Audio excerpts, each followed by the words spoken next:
Hi guys, എൻ്റെ പേര് കിരൺ പ്രസാദ്. ഞാനൊരു ഇന്ത്യൻ ചാർട്ടേഡ് അക്കൗണ്ടൻ്റ് ആണ്. ഇന്ന് വന്നിരിക്കുന്നത് ഫൈനാൻഷ്യൽ റിസ്ക് മാനേജർ FRM എന്നൊരു ക്വാളിഫിക്കേഷനെ പരിചയപ്പെടുത്താനാണ്. ഇതൊരു US ക്വാളിഫിക്കേഷനാണ്. ഈ ഒരു ക്വാളിഫിക്കേഷൻ ഞാൻ റെക്കമെൻഡ് ചെയ്യാൻ കാരണം ലൈക്ക് 1.5 ലക്ഷം to 2 ലക്ഷം രൂപ ഉണ്ടെന്നുണ്ടെങ്കിൽ നമുക്കിത് കംപ്ലീറ്റ് ചെയ്യാൻ പറ്റും. ഇതിന് പ്രീ റിക്വസിറ്റ് ആയിട്ട് നമുക്ക് നേരത്തെ CPAയുടെ കാര്യം ഞാൻ പറഞ്ഞിരുന്നു, ലൈക്ക് പോസ്റ്റ് ഗ്രാജുവേഷൻ വേണം എന്നുള്ളൊരു സംഭവമുണ്ട്. പക്ഷേ ഇതിന് പ്രീ റിക്വസിറ്റ് ആയിട്ട് ഗ്രാജുവേഷൻ വേണമെന്നോ പോസ്റ്റ് ഗ്രാജുവേഷൻ വേണമെന്നോ എങ്ങും പറയുന്നില്ല. പക്ഷേ ഇറ്റ് ഈസ് ഓൾവേസ് അഡ്വൈസബിൾ. നമുക്ക് ഗ്രാജുവേഷൻ ഉണ്ടെന്നുണ്ടെങ്കിലാണ് നമുക്ക് ബാങ്ക്സിലൊക്കെയാണ് ഇതിൻ്റെ ഹയറിംഗ് വരിക. അപ്പം അവരെന്തായാലും നോക്കുന്നുണ്ടാവും. അപ്പം ഞാൻ പറഞ്ഞു ബാങ്ക്സിലാണ് ഹയറിംഗ് വരുന്നത്. പക്ഷേ ജനറൽ ബാങ്കിങ് റോൾസ് അല്ല, പേര് പറയുന്നത് പോലെ റിസ്ക് പ്രൊഫൈലിലേക്കാണ് വരിക. അതായത് ഫൈനാൻഷ്യൽ റിസ്ക് മാനേജർ എന്നുള്ളൊരു സംഭവമല്ലേ ഇത്. അതായത് ഫൈനാൻഷ്യൽ റിസ്ക് മാനേജ്മെൻറ്റാണ് നമ്മൾ പഠിക്കുന്നത്. ഇതിൻ്റെ അകത്ത് എക്സാംസ് നോക്കുകയാണെന്നുണ്ടെങ്കിൽ MCQs ആണ്. 2 പാർട്ടായിട്ടാണ് എക്സാം ഉണ്ടാവുക. വർഷത്തിൽ 3 പ്രാവശ്യം പരീക്ഷ ഉണ്ടാവും. ഞാൻ പറഞ്ഞ പോലെ ഇൻവെസ്റ്റ്മെൻറ്റ് ഒരു 1.5 ലക്ഷം 2 ലക്ഷം രൂപ ഉണ്ടാവുള്ളൂ. സ്റ്റാർട്ടിംഗ് സാലറി തന്നെ 6 lakhs per annum ഉണ്ടാവും. ഇന്ത്യയിലത്തെ കാര്യമാണ് ഞാൻ പറഞ്ഞത്. നമുക്ക് കൂടുതൽ ഡീറ്റെയിൽസ് വീഡിയോയിലേക്ക് പോയി നോക്കാം. ഓക്കെ, അപ്പം ഇനിഷ്യലി പറഞ്ഞ പോലെ ഇത് US-ൻ്റെ സർട്ടിഫിക്കേഷൻ ആണെന്ന് ഞാൻ പറഞ്ഞു. അവിടുത്തെ global association of risk professionals എന്നാണ് ഈ ബോഡിയുടെ പേര്.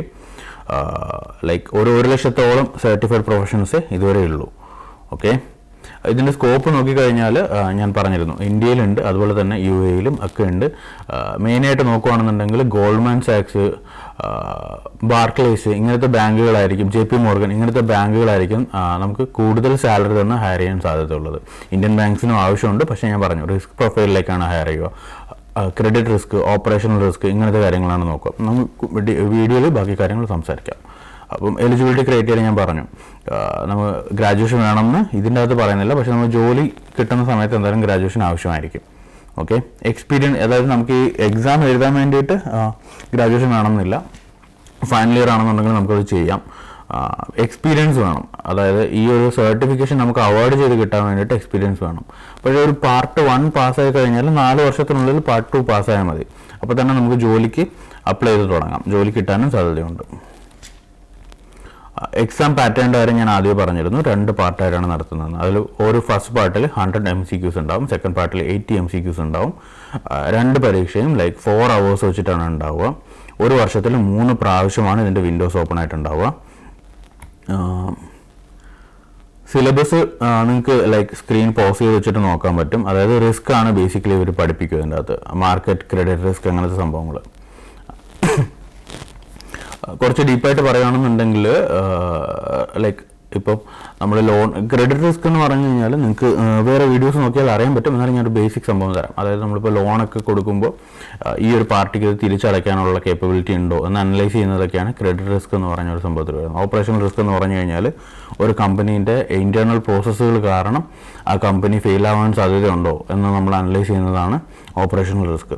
ഞാൻ 2 എക്സാമ്പിൾ പറഞ്ഞേ ഉള്ളൂ. നിങ്ങൾക്ക് ഡീറ്റെയിൽ ആയിട്ട് വേണമെന്നുണ്ടെങ്കിൽ വേറെ വീഡിയോസ് നോക്കുക. ഓക്കെ, കോസ്റ്റ് ഓഫ് കംപ്ലീഷൻ ഞാൻ പറഞ്ഞിരുന്നു. ലൈക്ക് അതായത് എൻറോൾമെൻറ്റ് ഫീസായിട്ട് ഒരു $400 വരുന്നുണ്ട്.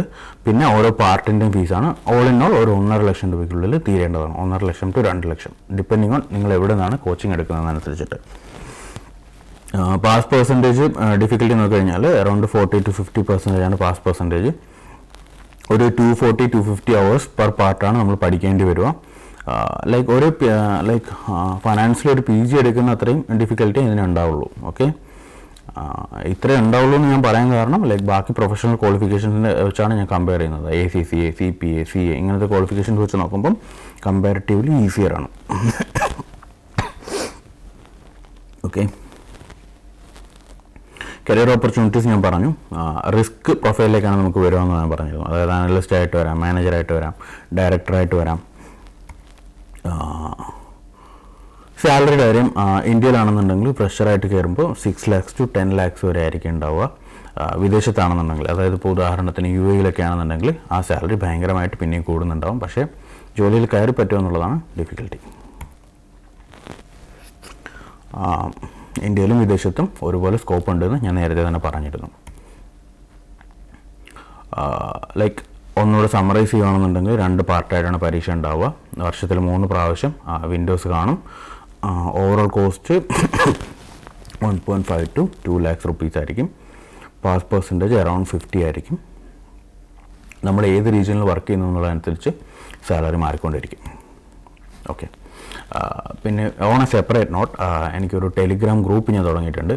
അപ്പോൾ നിങ്ങൾക്ക് ആർക്കെങ്കിലും എന്തെങ്കിലും ക്വസ്റ്റ്യൻസ് ഗൈഡൻസ് അങ്ങനെ ആവശ്യമുണ്ടെന്നുണ്ടെങ്കിൽ ഗ്രൂപ്പിൽ ജോയിൻ ചെയ്തിട്ട് എനിക്ക് മെസ്സേജ് അയച്ചു കഴിഞ്ഞാൽ ഞാൻ മാക്സിമം റെസ്പോണ്ട് ചെയ്യും. അത് അതർവൈസ് ഓൾസോ ലൈക്ക് എൻ്റെ വീഡിയോസിന് വരുന്ന കമൻസിന് ഞാൻ മാക്സിമം റെസ്പോണ്ട് ചെയ്യാൻ ശ്രമിക്കാറുണ്ട്. വീഡിയോ ഇഷ്ടമായിരുന്നുണ്ടെങ്കിൽ എന്നെ സബ്സ്ക്രൈബ് ചെയ്യൂ. നിങ്ങളുടെ ഫ്രണ്ട്സിന് വേണമെന്നുണ്ടെങ്കിൽ സജസ്റ്റ് ചെയ്ത് കൊടുക്കും. Thanks, by.